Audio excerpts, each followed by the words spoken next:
Yeah, when there was two of us, two airplanes, four people. We had F-18Fs. We had got vectored out to the west after they terminated a training exercise to investigate an object. When we arrived, the cruiser with the Aegis system told us it was merge plot, which means they couldn't break us out from the blip.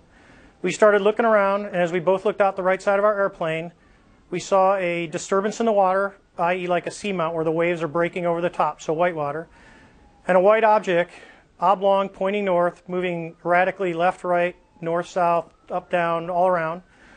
As we started a clockwise flow around the disturbance, watching it, I decided that I would go lower and the other jet stayed high to observe both of us.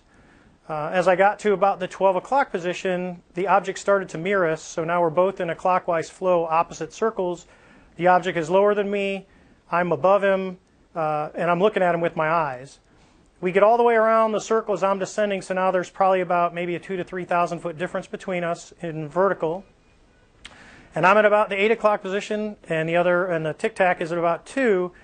I cut across the circle, so across the middle, and as I got close to it, probably within a mile to a half mile, it rapidly accelerated to the south and disappeared in less than 2 seconds. So now, then we turned back around. Go ahead. Go ahead. I mean, I guess you're an experienced pilot. You've been up in the air a lot. I imagine you've seen a lot of things in the sky. What was it about the movement of this or the appearance of this that made you believe it wasn't from this world as opposed to something else? Well, the first thing is it had no wings, so you think, okay, it's a helicopter. Well, there's no rotor wash in the water. There's no rotors. And when helicopters move side to side, they kind of slow and then they pick up speed going the other way. This was extremely abrupt, like a ping pong ball bouncing off a wall. It would hit and go the other way and change directions at will. And then the ability to hover over the water and then start a vertical climb from basically 0 up towards about 12,000 feet and then accelerate in less than 2 seconds and disappear is something I had never seen in my life. Now listen, I'm sure you've spoken to people, you told the story to some people who react with skepticism, shake their heads a bit. Yes. What do you say to people who doubt the account?